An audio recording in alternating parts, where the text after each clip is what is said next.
Hello and welcome to a special Friday, special unplanned Friday live stream on the 21 qualities of the self. So this is a gem found in Padma-Purāṇa and then explained by a scholar named Jāmātṛ and then elaborated on by Śrī Jīva Goswāmī in his book Paramātmā-Sandarbha. And if you look in the description below, you'll find a link to a superb translation and commentary in English on Paramātmā-Sandarbha by Śrī Satyanārāyana Dās Babaji. So, well, let's do this. It's really unique section explaining what the self is, because it's basically 21 qualities of the self arranged in like a question and answer format. Well, the questions are implied, so I'll make them explicit. And this is available, the complete text of what we're going to go over today is available on my blog, and there's also a link in the description below. Here's what it looks like.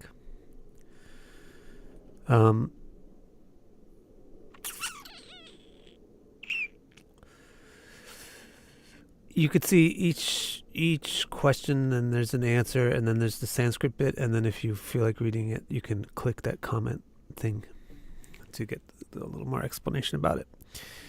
So the first question is, what's a living thing, or what's life, or what's the self, what's the soul? What's ātma, what's Jiva? Kind of a question, that kind of a question. The first answer that the Padma-Purāṇa says is, the self is not a god, nor a human, animal, insect, or plant. So the first point is that there's many different life forms, but the life forms are just expressions of life. So there's many different forms that the self can take, but they don't define the self. The self is something different than the way that it expresses itself in a particular life form. We would have to look for some quality which is common to all the life forms to be able to understand what the self is.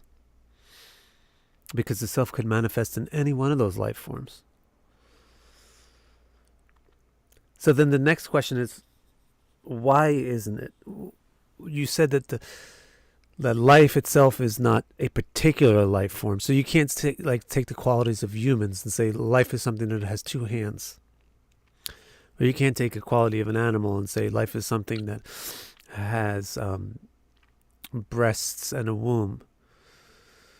You can't take the qualities of a snake and say life is something without legs.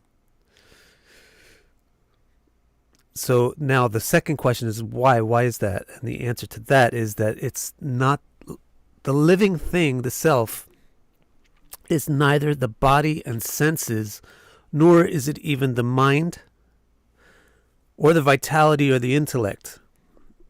Na deho nendriyam. It's not the body, it's not the senses of the body. Naiva mana, it's not even the mind, or the prana. The prana is the breath, the circulation, the vitality, the energetic bits in the body. The energies in the body is not life. Well, we would think it is. I mean, everybody could say, okay, sure, the life is not the body because there's such things as a dead body. So if life equals the body, then there couldn't possibly be such a thing as a dead body. But life is this thing called a mind, maybe. But Padma-Purāṇa says it's not a mind either. It's not even a mind. Na api, na eva mana. Or a prana. It's not some kind of something produced in the body. Na api di. And even it's not even the di, which is the intellect, the capacity to know, or the sense of holding an identity. So since it's not a body, a senses, a mind, etc., It can't be defined as a human body, an animal body, a human intellect, an animal intellect, etc.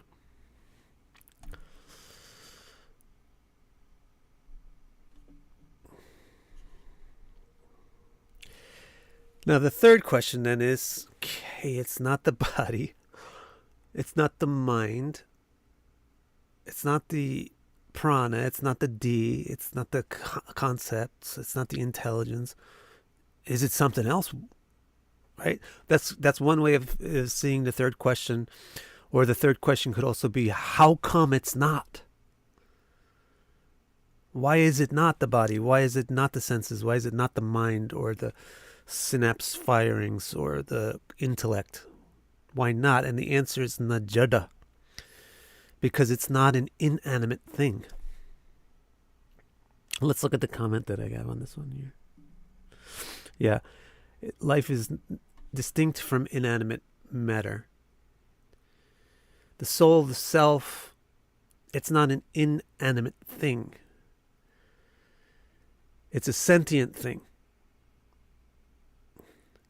So it's not going to be produced by inanimate stuff. Or now the next question is, what about combinations of inanimate stuff? Like, if you have, I don't know, chemical A and chemical B, but if you mix chemical A and B, they make something special. They make some kind of chemical reaction that has the qualities of neither A nor B, right? So maybe life is like a particular combination of carbon and hydrogen and oxygen that makes particular things happen that aren't inherent in the carbon and oxygen and hydrogen. So Padma-Purāṇa answers that with the fourth quality of the self. It says, no, not vikārī. Now, vikārī means it's not a transformation of something else. It's not a phenomenon that occurs as a combination of other things and then disappears. The self, the soul, life is not a chance product of some weird interactions of insentient things. Satkaryavat means that the effect has to have qualities of the cause. And when the causes are inanimate and insentient, the effect can't be sentient. You can lose a quality from the cause, but you can't gain a quality. You can't gain a whole new quality.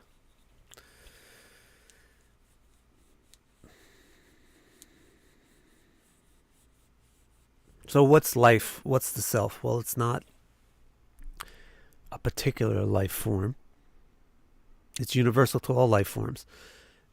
It's not the body or the mind of particular life forms because it's not an inanimate thing. It's not produced by inanimate things.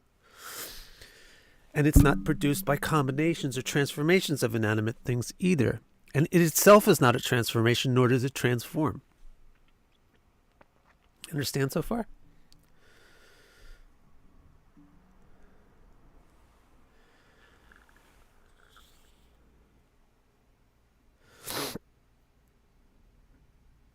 Now, the fifth thing somebody may say, okay, I think I know what it is.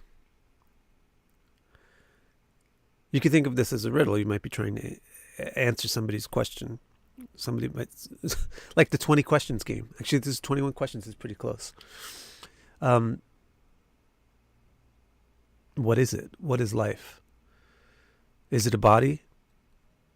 No. Okay, so is it a human, a plant, an animal? No. Is it a body, a mindset? No. Is it something made from inanimate stuff? No. Is it something made from combinations of inanimate stuffs? No. Okay, I think I know what it is.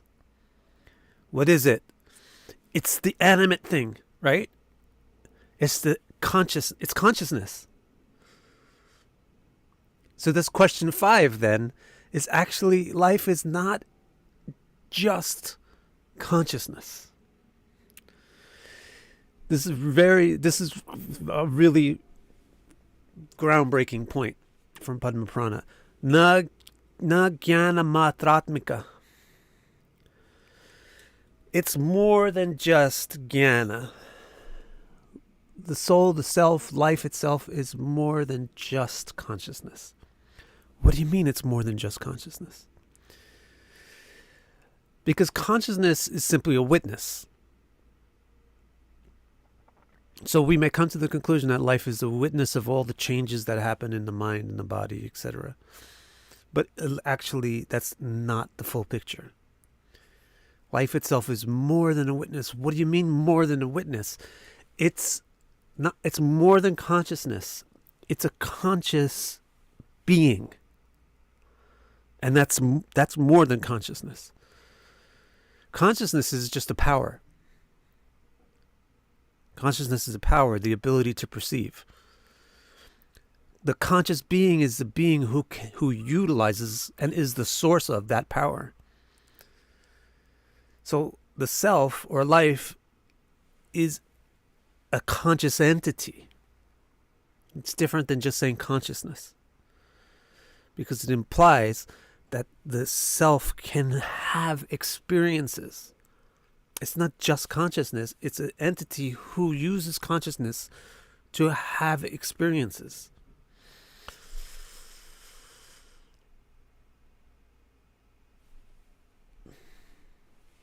Now the next question is, what is it made of? And the answer to this is super interesting too. Swasmai. Swasmai is a really cool word. It means unto itself. It's a thing unto itself. So this is going to imply many other things. And questions 7 through 10 is going to be about what does that imply? That it's swasmai. It's a thing unto itself. Basically, life is not a product of any other thing. Therefore, there is no way to define it except as itself. Since it's not a product of any other thing, it's the most fundamental, irreducible thing that exists. It's the most fundamental building block of reality. Life, self, soul is the most fundamental thing, and therefore you can't define it by anything else.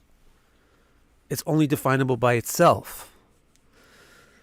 Swasmai, it's only composed of itself. It's not a product of something else. Because what is it? It's not just consciousness.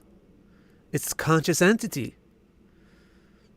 But let's look at questions 7 through 10 because it's going to explain all the implications of this concept of swasmai. Maybe you've heard the word before, tasmai. Tasmai is like unto you, or unto it, unto him, unto her. Swasmai is unto itself. Swasmai. Very cool word. Then the seventh, the first implication of this, which is the seventh answer, is swayam prakash. So one of the implications of it being swasmai, or self-defining, self-manifesting, is that it's swayam prakash. Self-luminous. Prakash means luminous. Something that illuminates is called prakash. Swayam means to oneself, self-illuminating.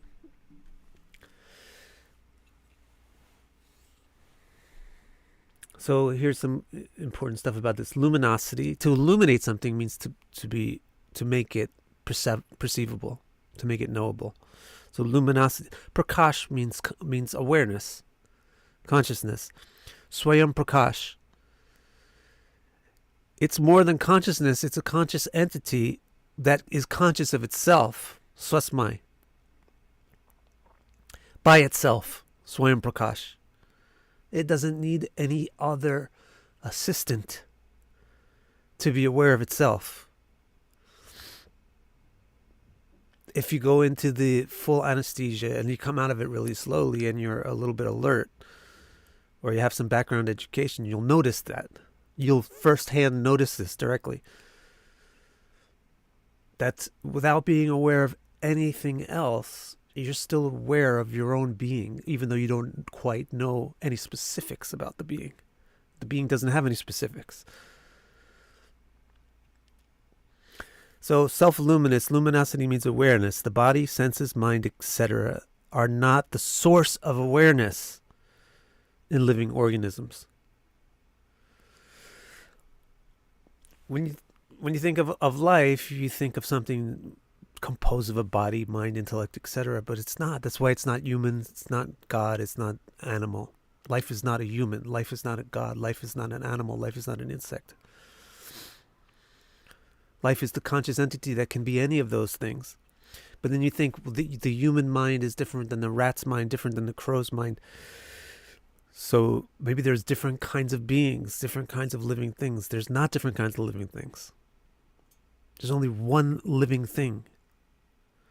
The living thing itself is the source of awareness, not the intellect, not the senses, not the eyes. How could Beethoven compose music if ears are the source of sound and he's deaf? How can you see things in your dreams when your eyes are shut? If the eye is the source of awareness, not only is the physical eye not the source of awareness, not only is the physical ear not the source of sound, the mental eye, ear, etc. is also not the source of perception. The self itself is the source of perception. Swayam Prakash. It has its own luminosity. It utilizes the body, mind, senses as tools to expand its inherent luminosity, much the same way that you might use a telescope or a microscope to expand or glasses to expand your capacity for vision. When you take the glasses off, you're not blind. Your vision isn't as good, but you're not blind. Even without a body, senses, etc., it can still experience something. What?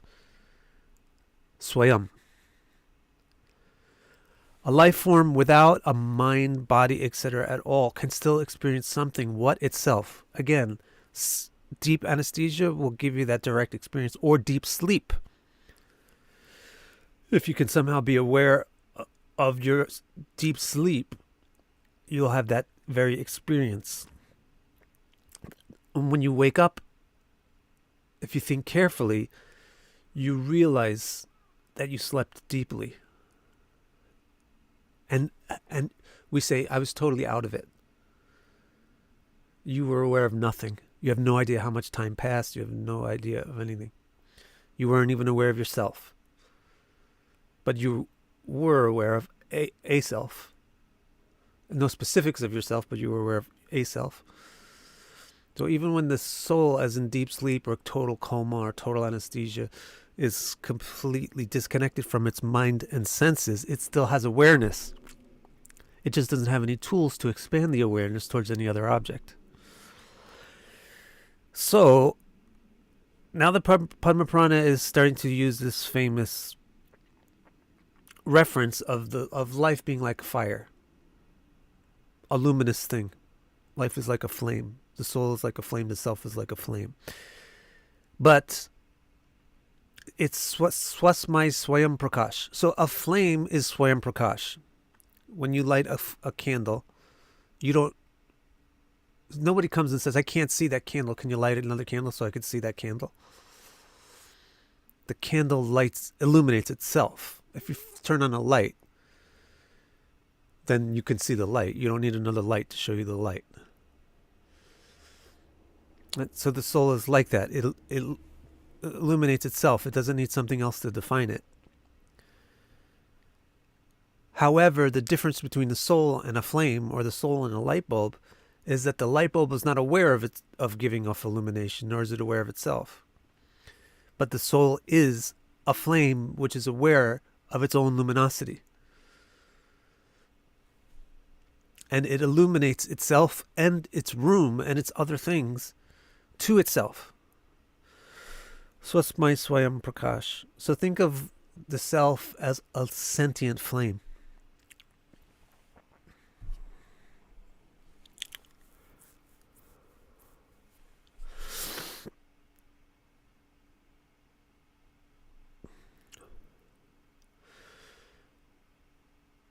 Here's a couple of questions. Is it bigger than a bread box? I thought all stuff is consciousness, but in our world it's sleeping. Is the stuff in the world alive in a way? Yes, that actually is the case. Can we say that it has form? Michelle asks. We'll see. That'll be one of the questions. Vana says, so does it mean consciousness is lonely and curious? It's not actually lonely.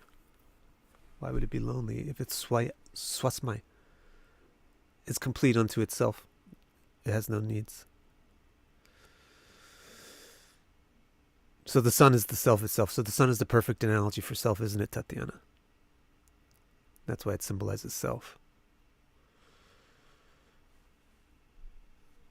Let's go ahead and see what else we got here. So this is the 8th point, is also in what's the implication of it being swasmai, self-defining, self-contained unto itself. This is ek rupa. Does it have a form? Yes, it has a form, rupa. But it's ek rupa, it's uniform. Now what does that mean? That's an interesting thing. If you think of life as a sentient flame, now think of a flame. Think of a bunch of candles. You may have blue candles, red candles, white candles, big candles, short candles, fat candles, skinny candles, but the flame on every candle is the same. Ek rup. It has one. It's not the same flame. There's different flames on different candles, but they have all have the same form. Eka rupa. Which means every flame is bright. Every flame is hot. Now maybe one candle can make a brighter flame, or a dimmer flame, or a hotter flame, or a not as hot flame. But every flame is bright to some extent and hot to some extent. So every flame has the same quality. So the self does have a quality, a discernible quality to it. It does have a form. That form is uniform. It's the same amongst every self. Every self is the same qualities. Now, maybe a self in the form of Brahma, in Brahma's body, compared to the self in the form of a paramecium, the heat and the brightness that candle of those different bodies might make different amount of the flame visible. But fire itself is the same property no matter what candle it lights, hot and bright. You understand?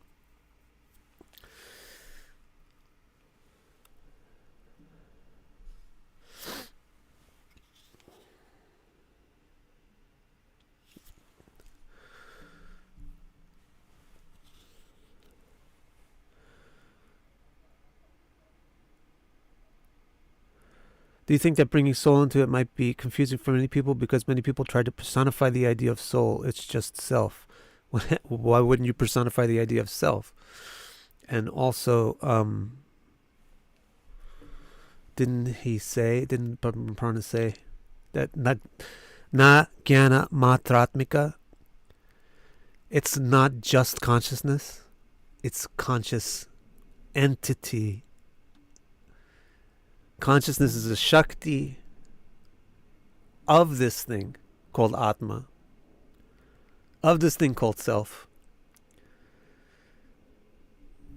Brahman is a Shakti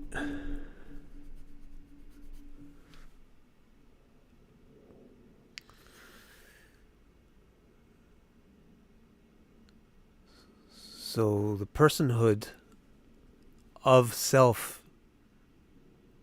is what you need to realize is that's the accurate perception. What is personhood will be defined as we go through these qualities.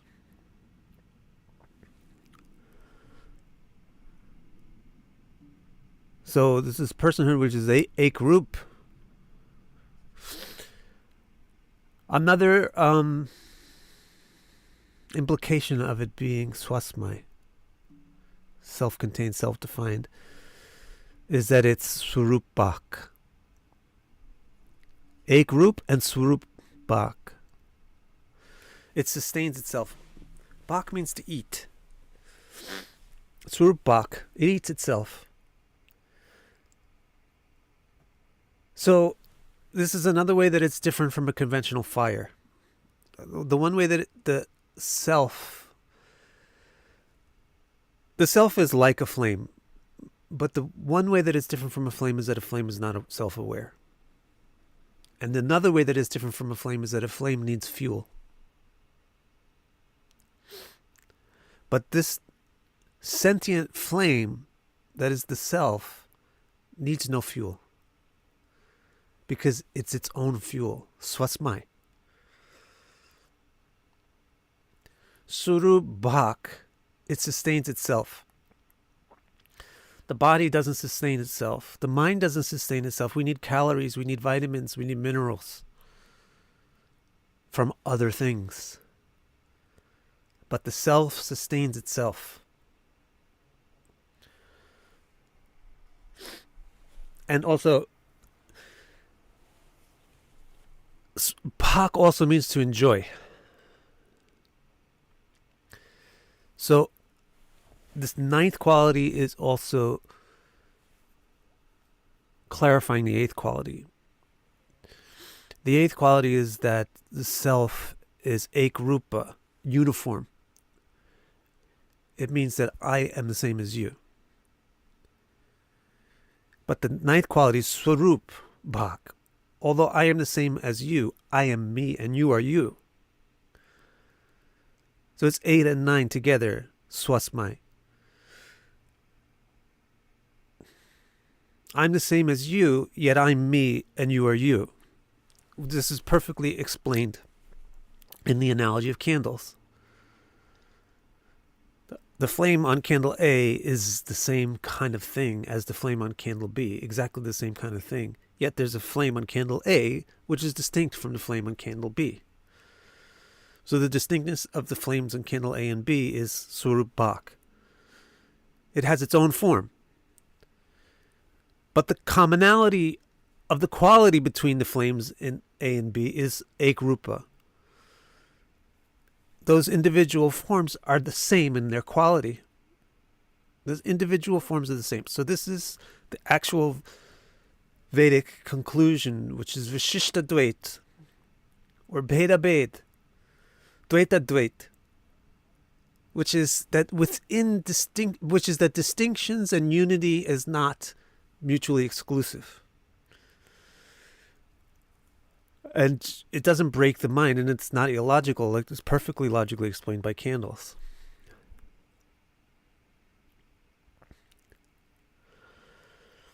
And now the 10th quality of self, Chaitana. It animates. So this is starting to say, what's the relationship? Actually, I could have put this in as a separate question. It could have been swasmai relates to 7 through 9, and then the 10th one has a new question, is what's the relationship between this thing and its body? What's the relationship between the flame and the candle? We started off by saying life is not a human or an animal or a snake. Life is not a body or a mind or an intellect. Life is not an inanimate thing. Life is not a combination of inanimate things. Life is not just consciousness. Life is a thing unto itself, which is self-illuminating, uniform amongst all life forms, yet individuated in all life forms and self-sustaining.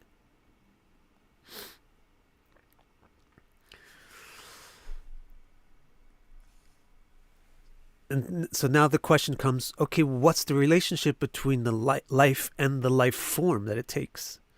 And the answer is Chaitana. This is the thing which animates. And it's very interesting, again, with the relation of fire. Life is a sentient flame. Body and mind are metals. In Vedic chemistry, metals are not considered solids. There's Bhumi, Apa, Anala, Vayu, Ka. There's the 5 primordial elements: earth, water, fire, air, and ether.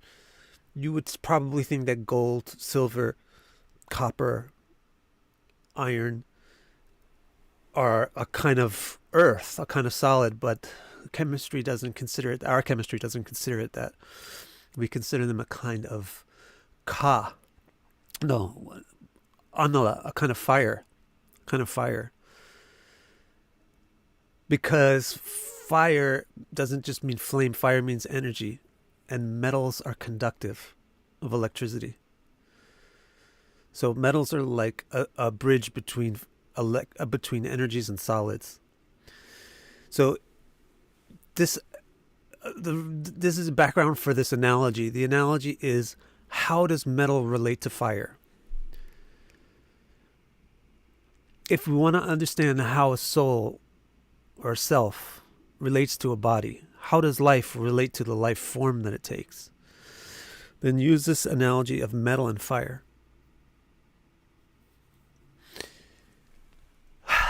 Have a room with some shiny things. It doesn't have to be gold. You don't have to be Maharaj. You can have aluminum foil. Hang a bunch of aluminum foil in your room. Turn off the lights and then light up a lighter. And see the relationship between the aluminum foil and the lighter. The aluminum foil becomes a source of light. Because of the proximity of the fire. A mirror is a polished metal, is it not? If you shine a light in a mirror, look at how they used to do movie lighting back in the 40s, 30s, 20s. They used mirrors. The mirror was the source of the light. How did they do lighthouses and things like that back before they had electricity? Mirrors. So a mirror is a metal, but it can become a source of light if it's in the proximity of a source of light. Similarly, if you do some kind of medical analysis on the brain and the brain waves and the electrical firings in the body, you'll find symptoms of life. And you'll be able to map and correlate all those waves and fluctuations to different states. Because the metal element of the intellect and mind and body and senses reflects the life force of the soul. It's conductive of the electricity of the soul. That property of soul or self is called Chaitana. It has the property to make other things luminous. Fire has the ability to make other things luminous. In fact, fire can make other things catch on fire. Now, if you take metal, even a dull metal, like iron, and you actually put it in direct contact with fire, what happens then? Then that metal, that's actually going to be the next quality. The next quality is, how does life animate matter? The point that's just been made is that life makes matter appear to be alive. Life brings matter to life.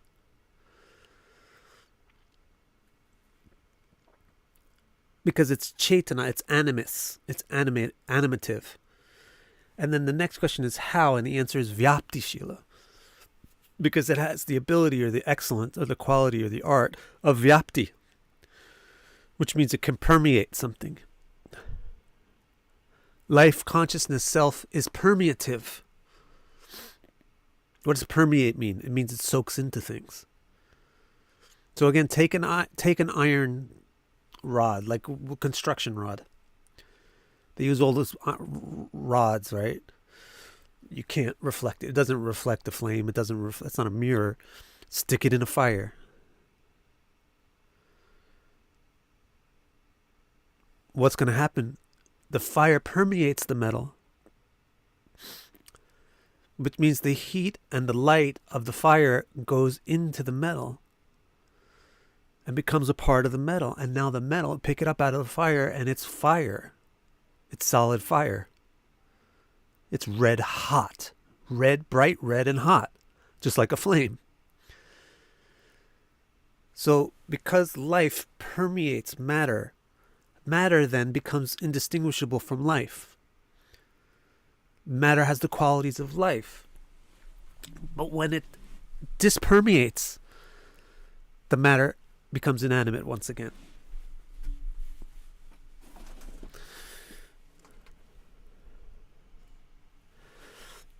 Let's see if there's any questions at this point.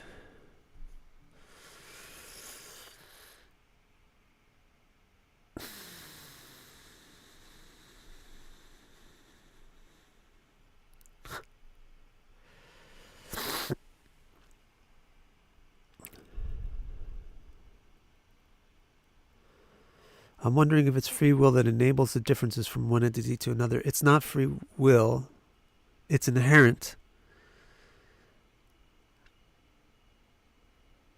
It's not a choice of individuality. It's an inherent property of a conscious entity is to be individual.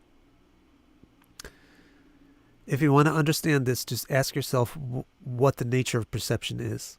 What is life? Life is something that uses consciousness to experience. What happens if you experience? If you experience something, then you establish a relationship between observer and observed. You establish an identity for yourself as the observer in a particular relationship with the things that you're observing.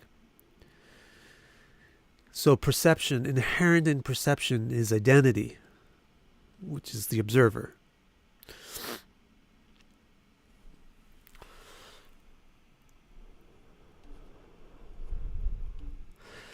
Now, the questions move on. This next question can be thought of as what motivates life to permeate matter, or it can also be thought of as a new thing, a new kind of discussion, like what else? It could be thought of like you said, it's more than just consciousness. So what else is it besides consciousness? The point here is chid anandatmika. So it's not jnana matratmika, it's chid anandatmika. It can experience inherent joy. Ananda and chin. Chin means to be aware of. Sat, Chit, Ananda. The self is all three things. It's not just Sat. It's all three things. It's awareness of joy. So this point is very interesting too. This flame, this sentient flame, is full of happiness. And its motivation for existence is to experience that. Is to experience its happiness. Or we can say that it is the foundation. Let me read you this comment.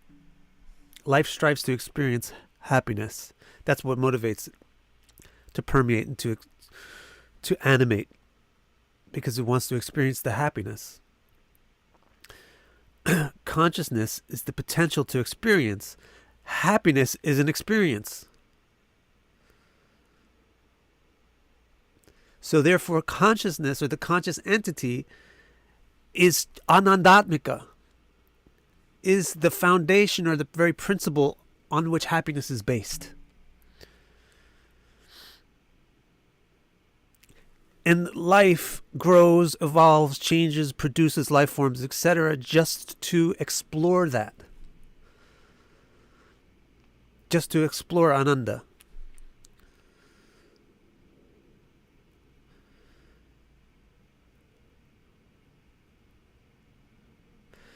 So we tend to think that happiness comes from things that we experience. But that's because we're a bit baffled. The happiness actually comes from the experiencer. That's why a certain object can provide joy to one person and not to another. Or a certain object can give you joy at one point in time and not at another point in time. Or a certain sensation, or a certain interaction, or a certain word can give you happiness on one day and not happiness on another day. Because the happiness is not in that object, sensation, word, action, thing. It's in you. Then what is the role of that object? It's just some kind of trigger to allow you to explore the part of you that had that happiness.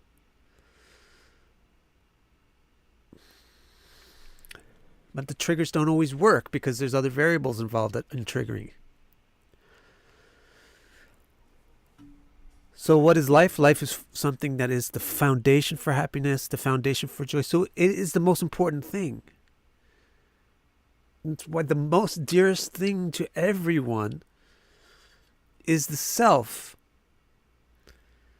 And the Vedic sages go so far as to say the self is the only thing that we love.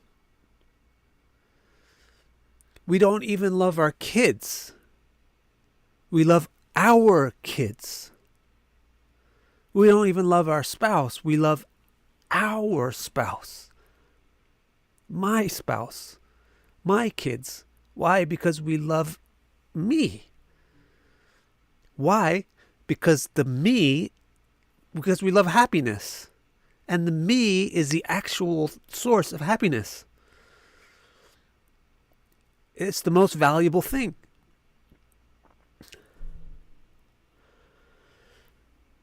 So now the 13th point is aham artha. It is the artha of aham. So that means it's what the word I means. Self is what the word I means. So this also answers the question about swasmai. What do you mean it is a thing unto itself? I mean aham artha. It's the meaning of the word I.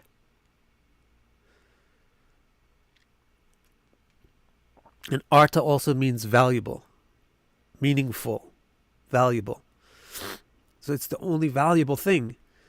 Because without I, nothing else has any value. Because you can't experience it. There's a whole lot of money in Donald Trump's bank account. But it's useless to me. Because it's not my money. There's a whole lot of candy in the Hershey's chocolate factory. But it's not mine. So I can't eat it. But the little bit of money that I have and the little bit of chocolate that I have, that's mine. That's what I actually can enjoy. So what's the part that's giving happiness? The chocolate, the money? It's the I.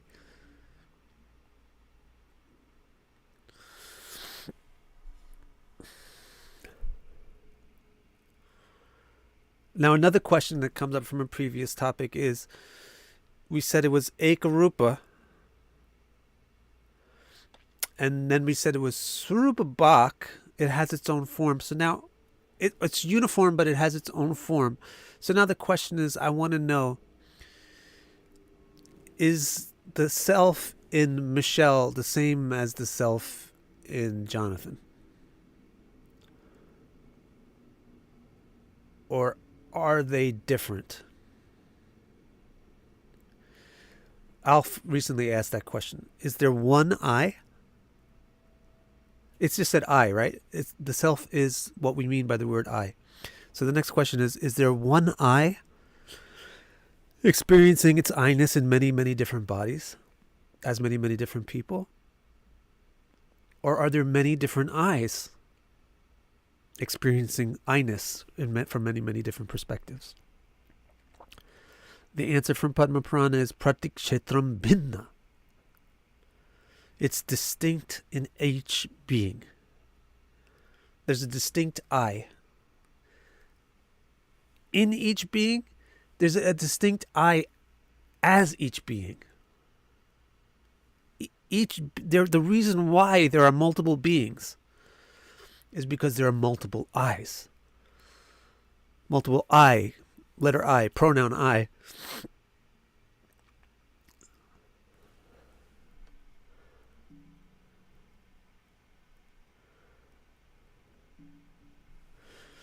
So again, you can go back to the candles and you can realize this is basically the same thing as Swarup Bhak.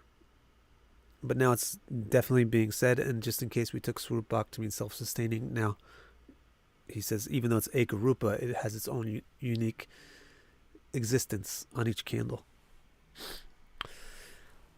So now following up to that is, do you mean that it's individual? Is the self that is now Michelle different from the self which is now Jonathan? Pratikchetram Bhinna. Yeah, they're different in each field. But is that temporary or is that fundamental to the nature of self? That's the 15th question. The 15th answer is Anu, which means irreducibly individual. So Anu is the concept of atom, the classical concept of atom, which is the most irreducible particle. Na antaram na abhahir. That's called Anu. The thing that there's nothing else inside of, swasmai. The thing that's not composed of anything else. So the self is atomic, which means it's tiny. The tiniest thing. There's nothing else inside it. Which means also that it's locusable. It's a locus. It's a point. It's individuated.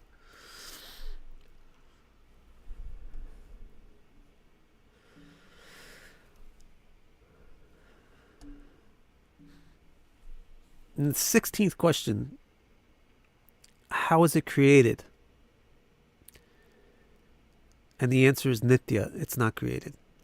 It always exists. How you cannot create the thing which is the creator. You can't create the thing which is the basis of creation. What's reality? Reality is the stuff that you can actually literally experience. The stuff that's objectively real, the stuff that is verifiably experienceable. How can there be a reality unless there's an experiencer to verify it?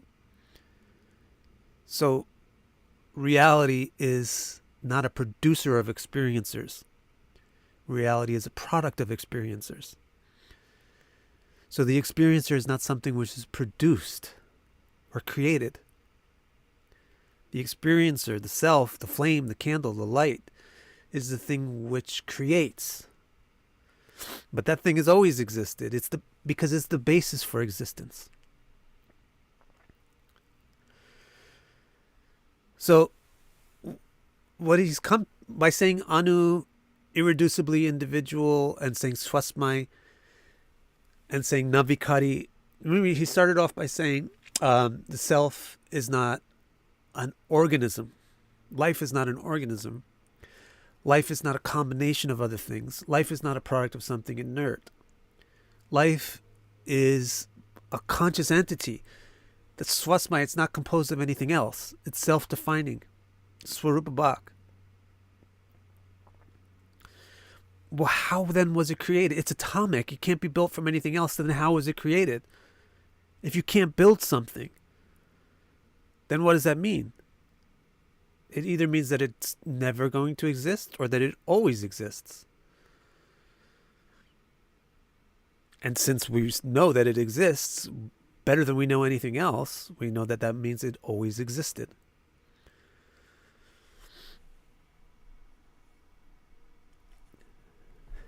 The next question is it burdened? Is it burdened by its animations of things, by its permeation of other things? Does that trouble it? Does it bother it? And the answer is nirmala. Nope. It's unmarred. It can't be burdened. It may become aware of suffering in its body, senses, and mind, and so on. But it's not damaged or injured by those experiences. Only the tools can be injured. So, for example, we could get into a car crash and break our neck. Then the tools of the body are injured, but the self is not injured. That tool becomes broken, the self can't utilize it anymore. We feel negativity, we feel depression in the mind, or we feel confusion in the intellect. That's a damage or a problem in the mind or in the intellect, but it's not in the self. The self may not be able to utilize a damaged mind or a damaged intellect very well, but it doesn't mean that the self is damaged. So the self is undamageable, unstainable, nirmala.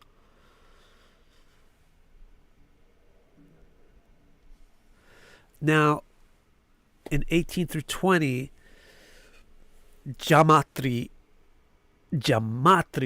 gives us three essential qualities that actually define personhood. Because he said it's not, the Padma-Purāṇa said, na Jāmātṛ.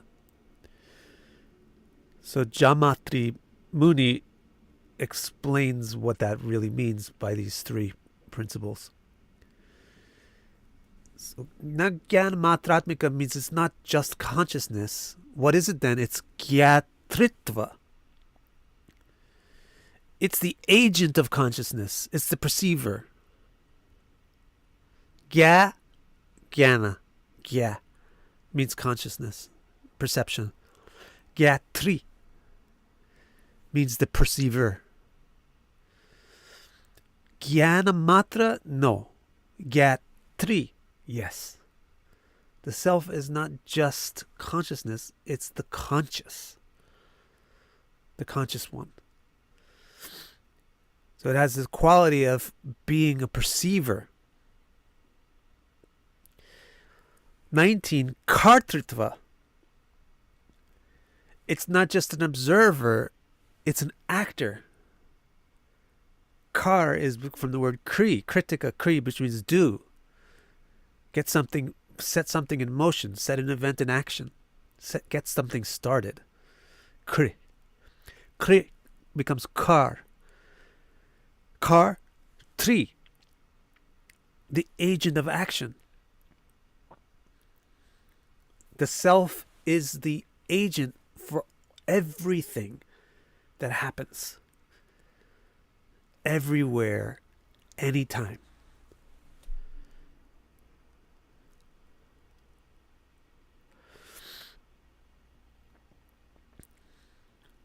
So consciousness is more, the self is more than just consciousness. It's an entity with an ability to use consciousness, so it's willful. It has will. So here Michelle's question, maybe the will is what makes it individuated. The will isn't what makes it individuated. The perception is individuated by nature, but the will is an aspect of individuality.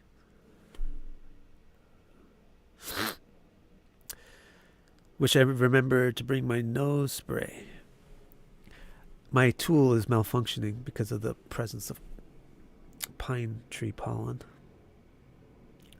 And then the 20th 20th quality of the self is another tri. Gyatri, kartri, poktri. Poktri, pok means to enjoy something. Pak means to eat, right? So poktritva means it's the ultimate enjoyer. So in the senses, they get some kind of experience. Somebody touches us or somebody slaps us. Somebody caresses us or somebody punches us. You experience that through the skin. Then the mind and the intellect evaluate that to decide how we emotionally feel about that. And so the mind and the intellect, they produce a subtle object of happiness or distress, or some combination of happiness and distress. But who is the entity that actually enjoys or suffers the happiness or distress produced in the mind as a result of the sensual data? That's the self.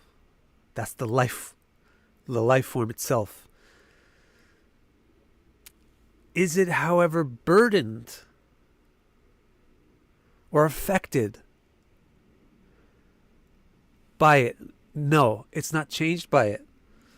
Vikārī, it's not something that changes. But it is the one that gives meaning. The soul is the thing which gives meaning to happiness or the lack of happiness. Because the soul is the experiencer, the self is the experiencer. Now, with all this stuff explained, the soul is never created, the self is never created, it's the ultimate perceiver, it's the ultimate actor, it's the ultimate enjoyer. The final question is it the ultimate being? Is it the ultimate thing?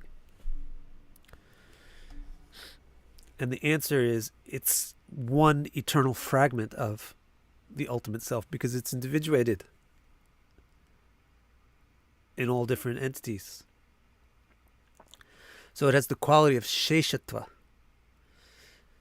being particleized. But it's a particle of what? Is it a particle of Brahman? No, Brahman has no particles. It's Paramatma. Aika. It's Paramatma Eka. Seshata. Swabhav. It has the nature of being one fragment of the ultimate self. But it is Paramaika, Paramaikaika, Paramatmika, Kaika. Sheshita Swarup. It's not a fragment in the sense of something which gets dissolved and then loses its being, because it's Swarupāk that has its own unique identity.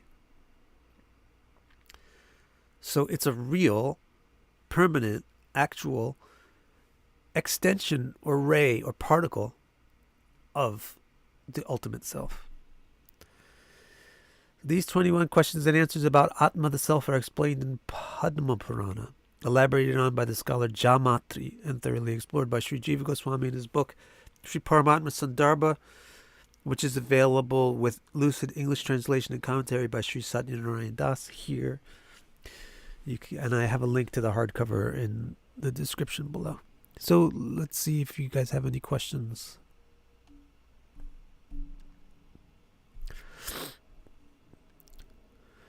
Libra Synth retracted like 900 messages. What do we have here?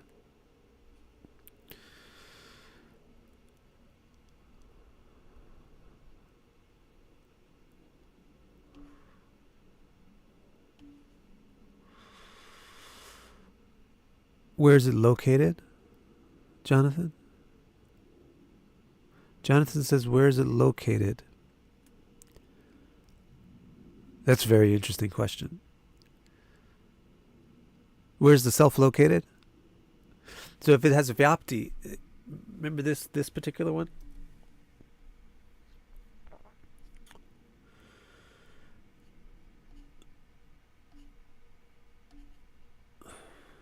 Vyaptishila, the 11th quality of the self, is vyapti. So if something has vyapti, that means that it permeates others. It permeates points. So you can't locate it because it's permeant. Yet, it has surubak. So it must be locusable, right? But the locus is not rigid.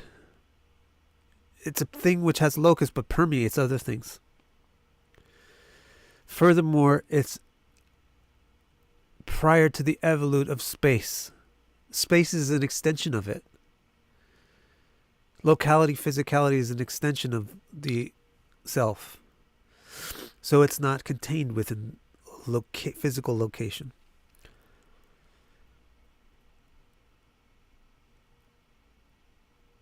But its locus is in Paramatma.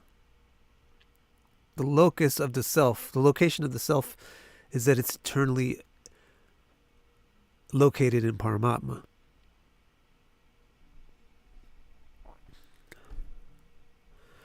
And Jonathan also asked, are there infinitely many selves?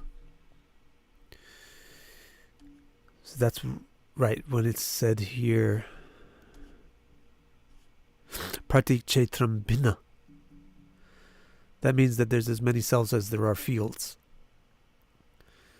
Which means, since there's infinite field, a field means something which can be perceived. A perceivable area is a kshetra or a field. So since there's infinite perceivable areas, there are therefore theoretically infinite selves. Also, since the ātma, or the self, is a particle of the Paramatma, or the ultimate self, and since the Paramatma is ananta, then there's also infinite individual selves. Nomadic sun. If the sun is unchanged or unmarred by experience, why then does it seek to experience? It seeks to experience its own joy. And it seeks things which will trigger the comprehension of the connection to its own joy. But it's the purpose of the final question being, what's its relationship to the Paramatma, is because the actual trigger for truly understanding its joy is to experience Paramatma.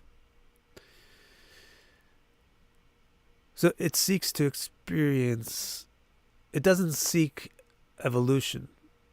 Your mind seeks evolution. We seek better tools. But the self doesn't have a need for that. The self needs better triggers to experience its own inherent nature. But the only real trigger for that is to experience Paramatma. That's another very good question. If the soul is unchanged by experience. So again, you kind of answered your own question. You must have been kind of predicting the answer. Unchained, unmarred, you use those two words. Na vikārī and nirmala. Let's look carefully at those two words. Na vikārī is unchanged, and nirmala means unmarred. But vikārī, it's not vikārī, which means that it doesn't have it's not a transformation of things, or it's not transformable, but it is kāri. Not vikārī, but it's kāri. It can do things because it's kartritva, right? The 19th quality was kartritva. But like the 8th quality or something was not vikārī. So V is a sense of negativity. So it doesn't have negative change. But it's the agent of change. It pushes change in its environment. And it permeates its environment. So thereby it can experience change in itself via the change in the environment that it permeates. So if it's proper, if the self is enlightened or properly situated in perception, then it experiences positive change only in its environment. And that's why the word nirmala is also used. It can't be, it's not burdened or troubled mala.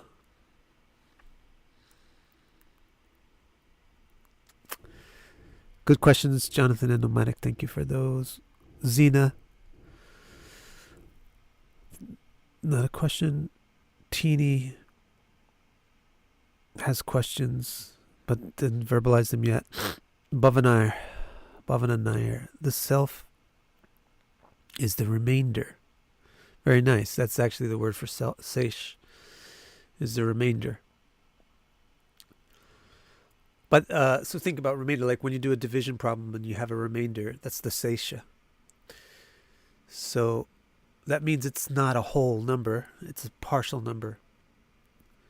That's why the word seisha means a part, a fraction.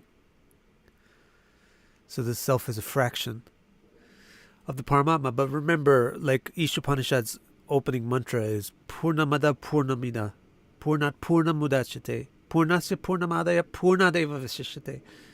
When you're dealing with something infinite, Purna, then subtraction doesn't reduce it. And addition doesn't increase it. It doesn't mean there isn't addition and subtraction, but it means it's unchanged. This also refers to Nomadic Sun's question. If it's unchangeable, then what's the point of experience? Purnamada Purnamidam Purnat Purnasya Om Purnamada Purnamidam Purnat Purnamudachyate Purnasya Purnamadaya Purnameva Visishyate. If you subtract infinity from infinity, it's still infinity. If you add infinity to infinity, it's still infinity.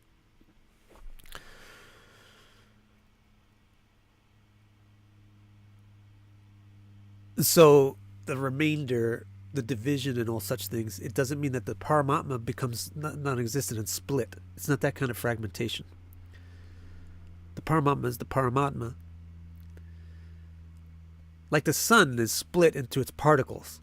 But those particles, it is the sun, which exists with its split particles.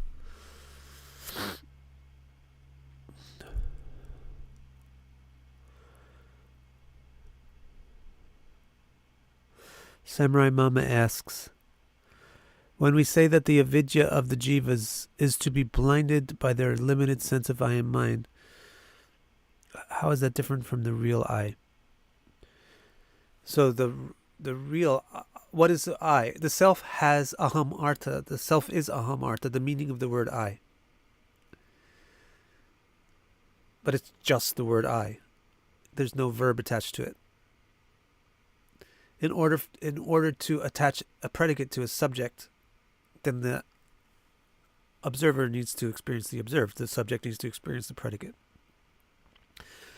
So in order for the I to get any specificity, it has to have experience. Again, wake up in the morning and think about how you wake up, or come out of anesthesia. So the ignorance means to identify the I by things that are incidental. But it's the first thing that they tried to get rid of in the Padma-Purāṇa when discussing the self. The first thing they said was Nadeva, Nanada, Natiryak. It's not an incidental manifestation of life that defines life. Whether you're a superhuman, a human, an animal, an insect, that doesn't define what life is.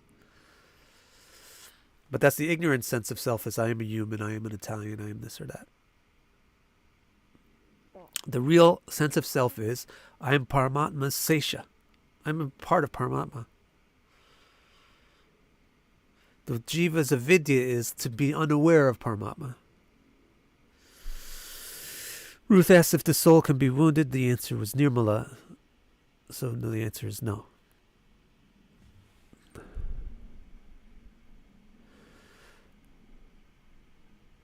Davana says, this is where Buddhism differs from Vedic thought. I ask because it's my understanding that according to Buddhist thought, there is no inherently existing self. Correct. Jennifer Brantley. Not a question. Bhavana says, can the self permeate, change without using the tools of the mind? Like we regular people do to affect change in our environment. No, you can't affect change in your environment without having some means of interacting with your environment. Can you? You cannot. If you could not interact with an environment, you couldn't change it. So the self. This is why the self manifests these tools of mind and body, in order to interact with the field that it perceives, so that it can use its kartrutva to change the field in different ways to be something that it more desires to experience.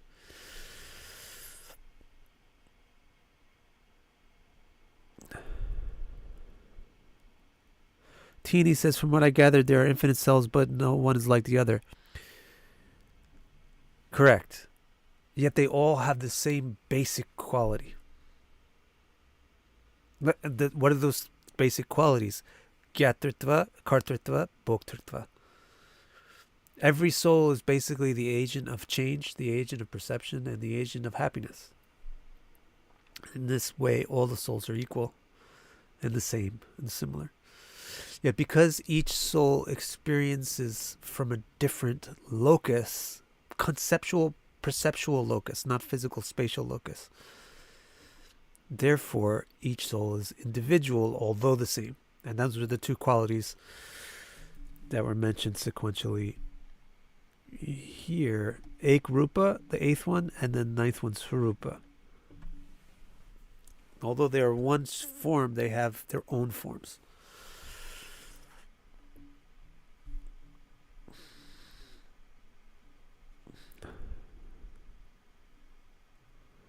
Anything can trigger joy. Anything. Petting a dog, it's fine. What animals? Anything. Candy can be a trigger.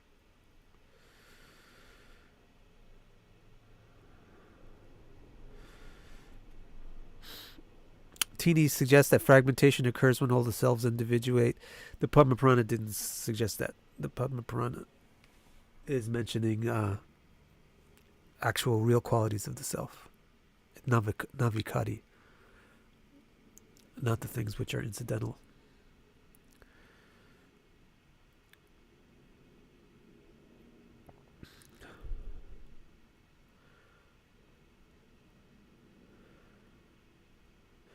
Bardo wants to remind us that Vishishta Dvaitavad, or qualified monism, is only one of the Advaita schools. Nope.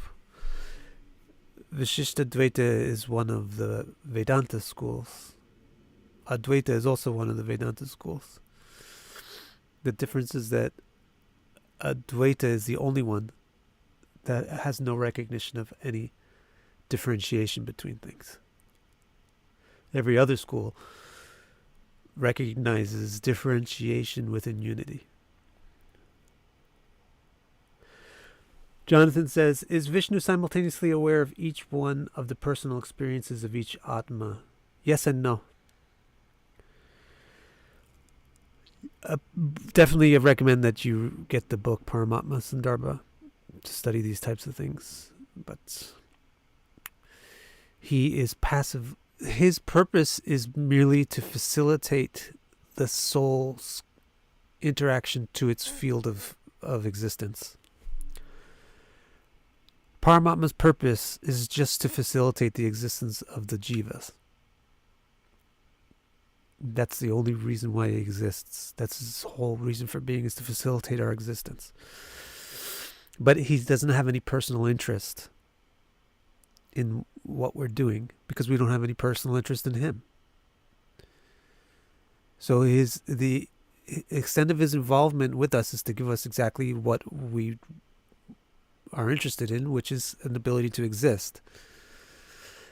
So what the Paramatma really is, or Vishnu, what Vishnu really is the medium by which the tiny individual soul can experience Prakriti, in which all of its tools exist and in which all of reality exists.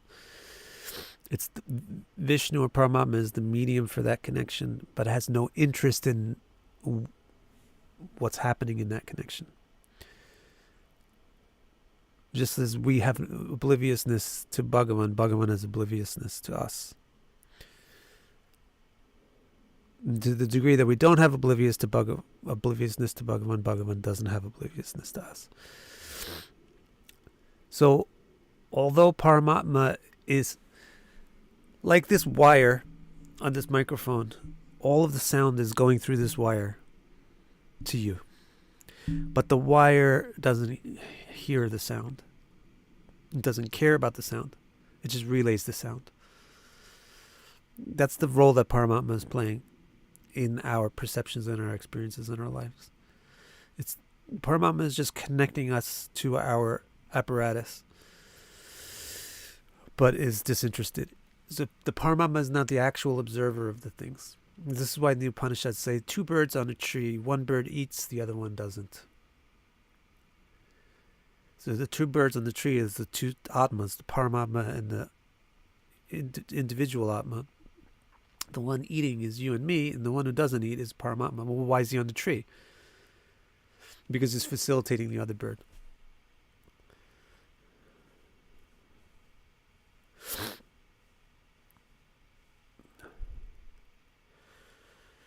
Michelle says, can we take guidance from Paramatma? Paramatma is the ability for you to receive guidance. Paramatma is the ability for you to access the intellect. Paramatma is all those things. The ability for you to access the visual sense and everything. So you can't receive guidance from anywhere except Paramatma.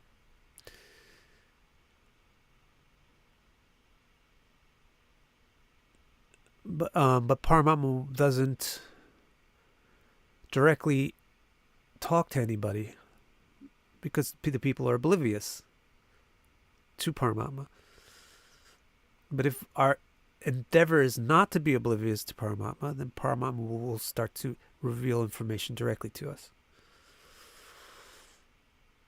Which is a dangerous thing to say because you will just assume that the voices in your mind are Paramatma. Therefore, Paramatma actually gives instructions to Brahma,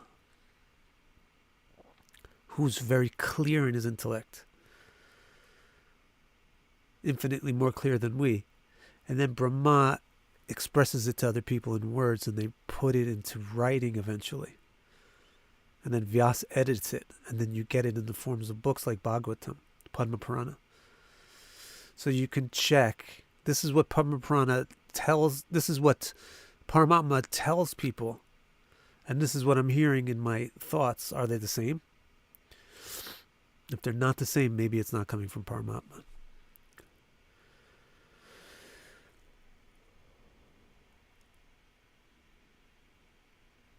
Jennifer asks if Paramatma's relationship, Paramatma is the ultimate self.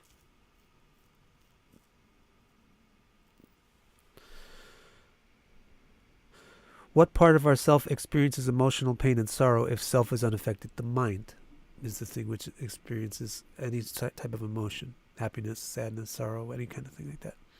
The self permeates the mind.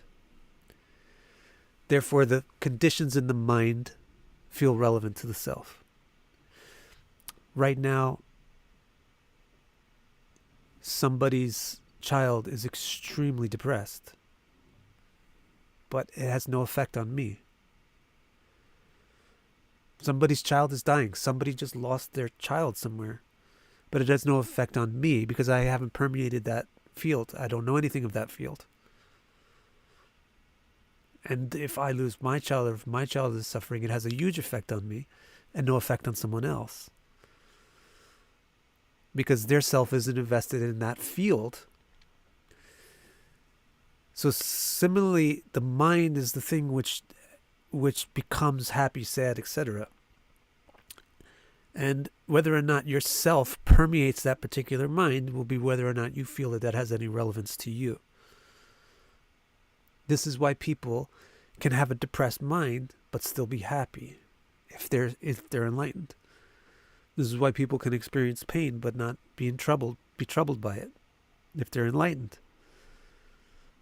This is why you can actually faint even without being enlightened, and you can disconnect from the pain. When you're in anesthesia, do the nerves cease to relay pain? They don't cease to relay pain. But you've ceased to permeate. Your connection that allows you to permeate the mind has been blocked. So you don't identify with the pain anymore.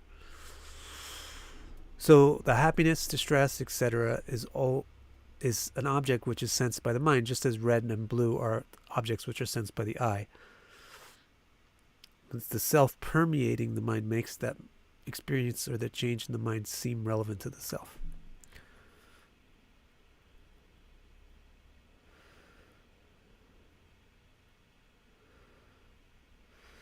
Jennifer says, so is self-awareness. Well, that was the question that was asked over here.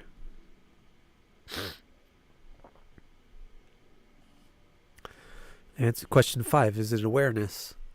Answer 5, not Jāmātṛ. It's not just awareness.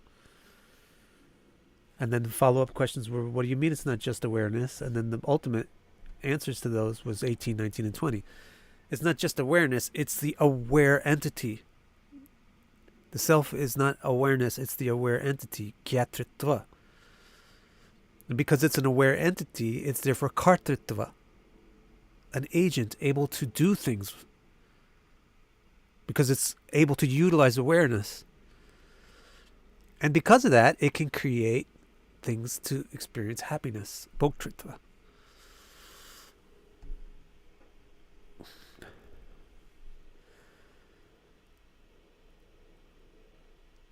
Vanalisa, how is joy different than from all these other emotions? So joy, ananda? Ananda is not sukh or dukh. Ananda is a condition of natural joy. It's not consequential joy. But you also have to ask yourself, is it wrong for the self to permeate the mind? And the answer is it's natural for the self to permeate the mind. The self has evolved the mind for the sake of permeating it. It's not wrong to permeate the mind. The wrong thing is that it has evolved a mind to experience inconsequential things. Things that are not intrinsically related to itself. It should instead evolve a mind which is capable of perceiving Paramatma and Bhagavan. The ultimate form of Paramatma is Bhagavan.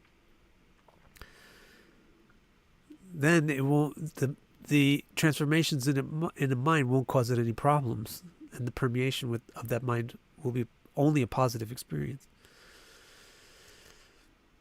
So, there's nothing wrong with the self permeating a mind. It's a very good thing. The problem is that the mind is not directed to meaningful things.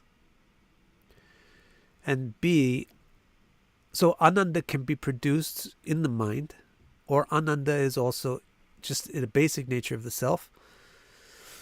Like when you sleep, people sleep in order to recharge. Why? Because the nature of the self is ananda. It's recharging, it's rejuvenating, it's happy.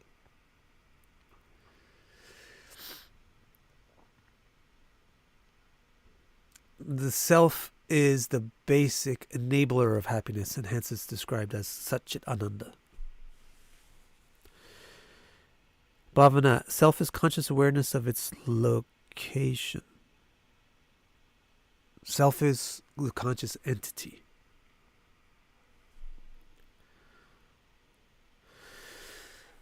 Okay, guys. Yeah, I like this too. That's why I wanted to share it.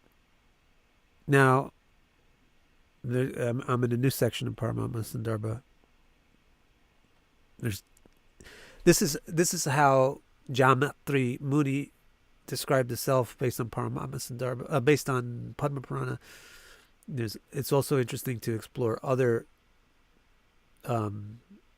Puranas and sages and how they define the self. I'll be doing that next. Thanks, everybody.